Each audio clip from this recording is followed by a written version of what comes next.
Une fois encore, nous sommes Enjoy Ken. Enjoy Ken, c'est sur un peuple là, tout côté action passé. Nous allons suivre côté Ariel, mettre démission. Et nous avons CARICOM, toute partie été réunie, pour capable fixer sous démission Ariel Henry. Nous passons ensemble avec Enjoy Ken, mais avant ça, nous allons construire la chaîne, la page chaîne, la souscription là.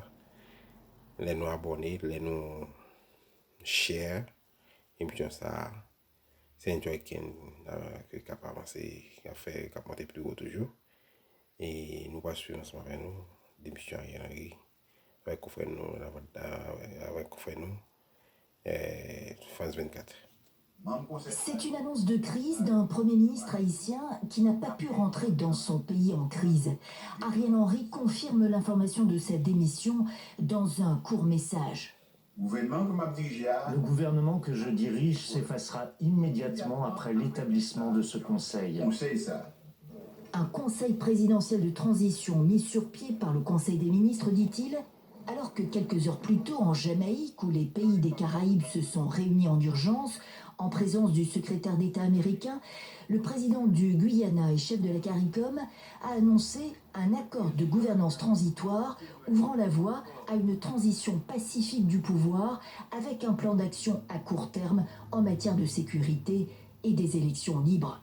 Pacifique, le terme ne pourrait pas être plus contrasté avec la situation chaotique en Haïti, s'accordent les représentants présents, dont l'ONU, les États-Unis et la France.